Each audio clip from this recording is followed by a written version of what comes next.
Good afternoon, good morning, good day, depending on where you're listening from. Welcome to Profit and Beauty. Now, this show was created for salon owners who have decided to start running their salons like a business rather than a hustle. The focus of the show is to help salon owners understand the numbers behind their business so that they can grow and make extraordinary profits. Without this knowledge, it's really hard, if not impossible, for your salon to reach its true potential. My name is Desarie and I have 19 years experience as a hairstylist and salon owner. I currently work as a certified public accountant, working mainly with salon owners and hairstylists. My background as a former stylist and salon owner gives me a much better understanding of what our industry professionals need and desire. So if you are a hairstylist or salon owner interested in running your salon like a business, then this show is for you. On the other hand, if you are a hairstylist or salon owner not interested in running your salon like a business, this show may or may not be for you. I just hope you keep listening, and maybe something you hear in one of the episodes will make you decide to turn your craft from a hustle into a business that you can scale and grow. So sit back and enjoy this week's episode. Hi everyone, and thanks for joining me on today's show. Today, I'm going to be doing something a little different. As some of you may or may not know, in addition to being a CPA, I'm also a QuickBooks Online Pro Advisor. So one of the things that Pro Advisors do is we answer questions that QuickBooks users have. This is a free service to all businesses that subscribe to QuickBooks Online or QuickBooks Desktop. On today's show, I'm going to share with you some of the questions that have been asked by salon owners and hairstylists on the QuickBooks Pro Advisor platform. Now, the reason I've decided to do a show like this is because I know that when somebody asks a question, there are probably tons more people that have the exact same question. So today, I'm going to answer 5 questions that stylists and salon owners have asked regarding setting up and recording certain types of transactions inside of QuickBooks Online. Now, I'm going to try to keep my answers as simple as possible to make it easier for you to visualize my response. I will also leave a link to a few instructional how-to videos in my show notes. And one more thing before I get into the questions. You're going to hear me use the word account when referring to transactions within QuickBooks Online. Now, in this context, account simply means the income, expense, assets, or liability accounts that you assign your daily or your monthly transactions to. For example, when you record the rent that you pay for your salon space, you assign it to something called the rent account inside of QuickBooks Online.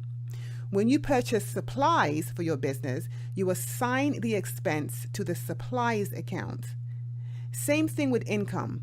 When your client pays you for a service, you assign the income from the service to an income account. Your business can have a few income accounts depending on how many sources of income you have, and you'll likely have a few expense accounts depending on how your business flows. Now, the official name for all of the accounts your business has is called the chart of accounts. Now, the chart of accounts is defined as a listing of all of the accounts available in your accounting system in which to record entries. So now that you have a general idea of what an account is, let's get into some of the questions. The first question is from Gigi in New York. Hello, I own a booth rental salon in New York. How do I input the weekly rent my booth renters give me as non-sales income? They pay their own sales taxes because they rent. Thanks. So it sounds like Gigi owns a booth rental salon and she wants to know how she should record the income that she receives from her hairstylist.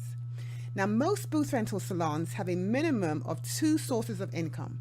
One source comes from booth rental income, and the second source comes from the services that the salon owner provides to his or her clients.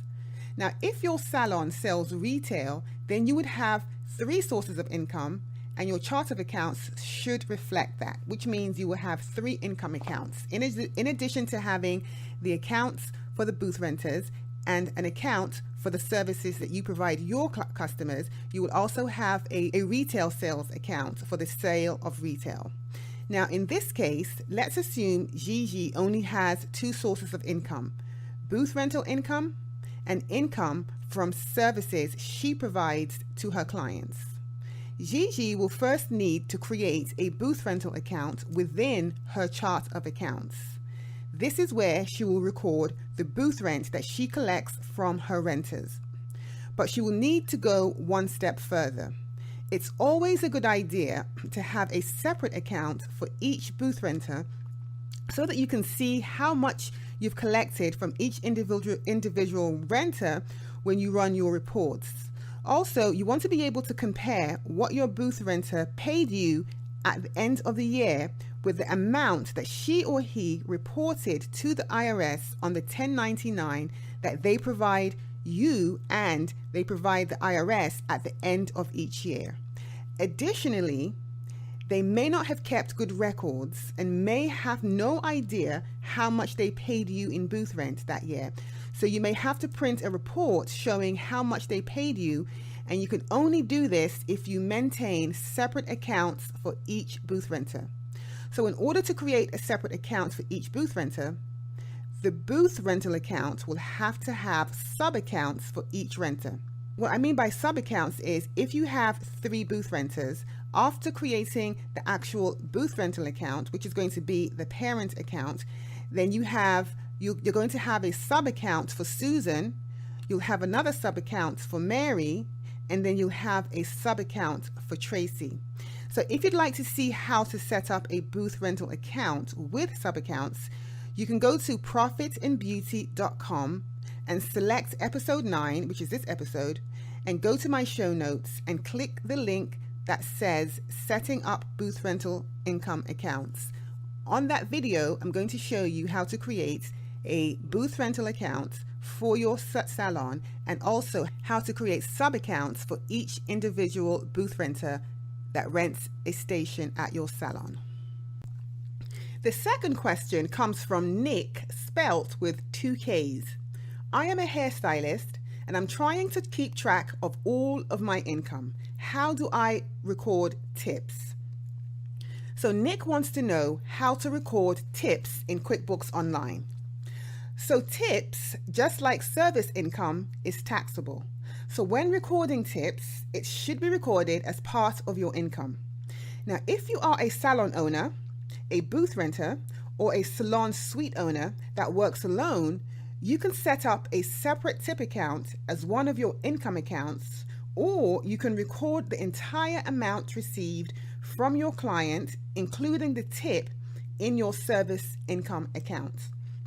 Now, when I set up books for my clients, I create a separate account for tips because I don't want to distort the actual total income generated from each service.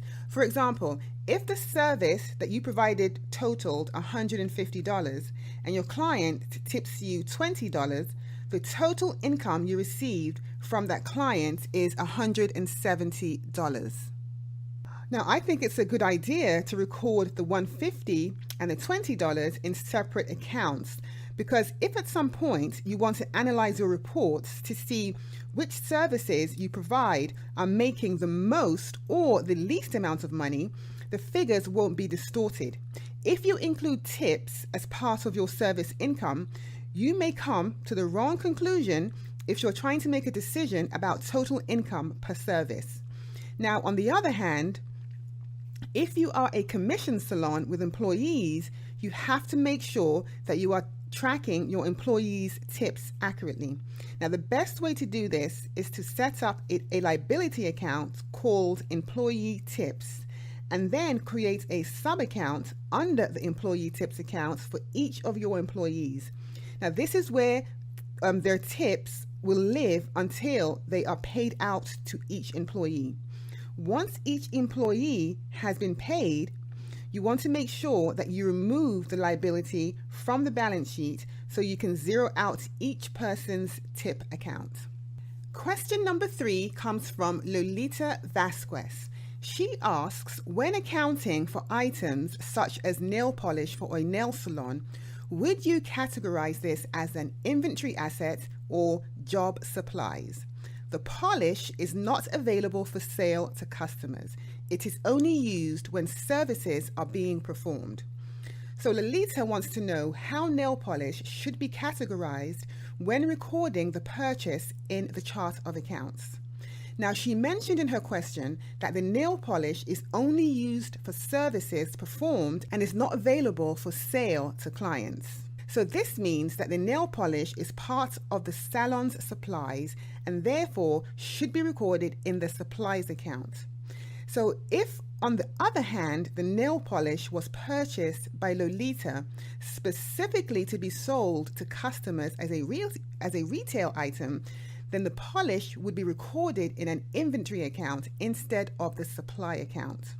So what's the difference between the two accounts, you ask? Well, if the nail polish is purchased only for services performed on the clients, then the money spent to buy the polish is an expense and should be recorded in the supplies account, which is part of the profit and loss statement where all income and expenses are recorded. If the nail polish is purchased to sell to customers, it should be recorded in the inventory account, which is part of the balance sheet where all assets are recorded. Any item that you purchase to resale is considered an asset to your business. Now, an asset is pretty much any item your business owns that can produce income once the item is sold. Question number 4 comes from Jennifer in the United States. If I want to track inventory for a salon, what income category do I put it under? Specifically, retail products like shampoos. Do I just put it in cost of goods sold or just supplies? So Jennifer wants to know how to track retail products that she sells to her clients. As I mentioned in my previous answer about purchasing nail polish to resell to your clients, retail purchases are recorded on the balance sheet. So the answer to Jennifer's question is no. Inventory is not recorded under income, nor should you record it in the supplies or the cost of goods account. Now, without confusing you, I'm going to try to explain the process of recording retail products that you buy to sell to clients. When you first purchase retail products, you record the purchase on your business's balance sheet in an inventory account. The inventory account is where you track all of your unsold retail products. When you finally sell a retail product, you remove the products you sold from the balance sheet and you record the sale on the income and loss statement. The sold product is recorded in 2 separate accounts on the income statement. One account is the cost of goods sold account, and the second account is the retail sales account. So if you purchased a product for $10 and you sold it for $25, $10 is recorded in the cost of goods sold account, and the entire $25 is recorded in the retail sales account. So Jennifer, if you're listening, that's how you track an account for retail items. You purchase the item, the first place it goes is in an inventory account on your balance sheet. Once you sell the item, you remove the item from the balance sheet, you move it to the profit and loss statement, and the sale is recorded in 2 separate accounts, the cost of goods sold account and the retail account. The cost of goods sold account is the amount that the product was purchased for, and the retail sales account is the total amount that you sold the products for. And the final question, question number 5, was asked by a person with the username Adolfo4788 from somewhere in the United States. The person asks, I am trying to figure out how to enter free haircuts.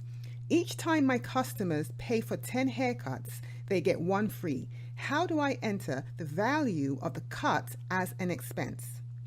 So it looks like Adolfo gives a complimentary haircut to each client after the client has received 10 consecutive cuts.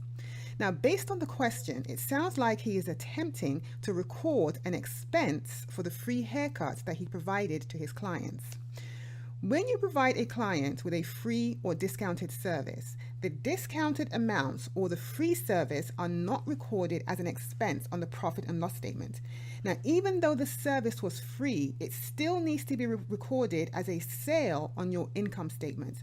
So in order to make sure you're not paying income tax on free services that you provide, you need to make sure you add a discount line to your invoice.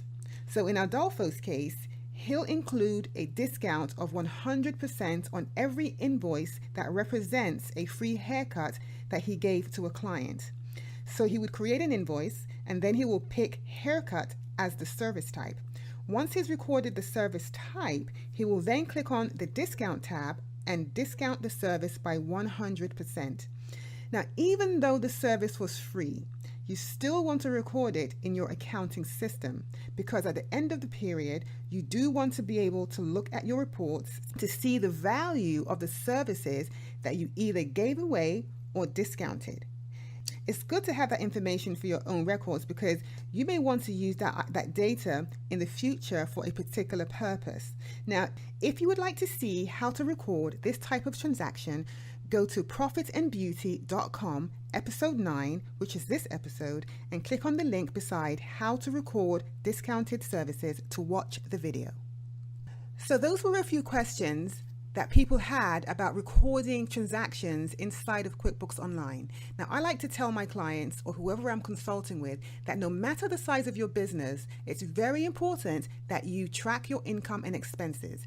Even if you are a booth renter, if you are a salon suite owner and you're the only person working in the suite, or if you are a large salon, it doesn't matter what size you are or how many people that work for you, or whether you work by yourself and for yourself, you should always track your income and your expenses. Because in order for you to actually grow, or in order for you to make changes, you have to know how much money is coming in and how much money is going out.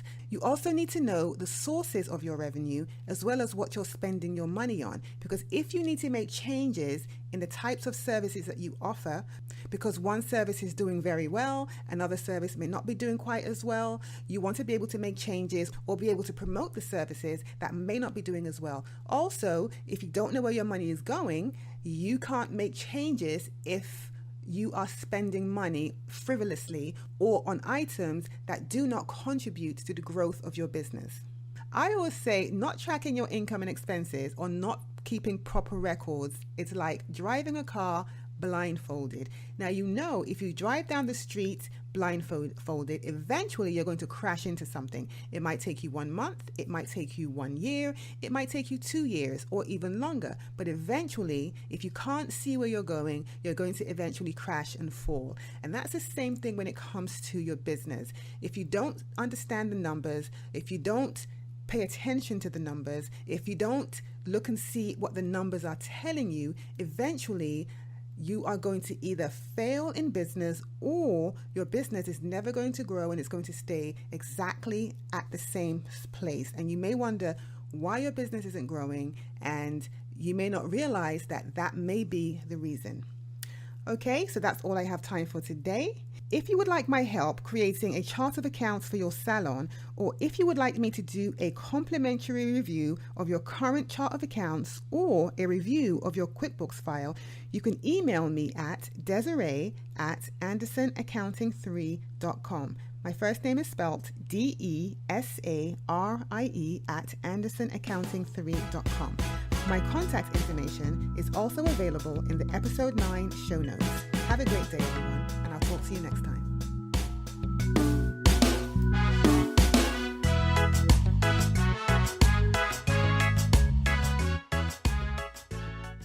I try to help beauty industry professionals transform their financial life.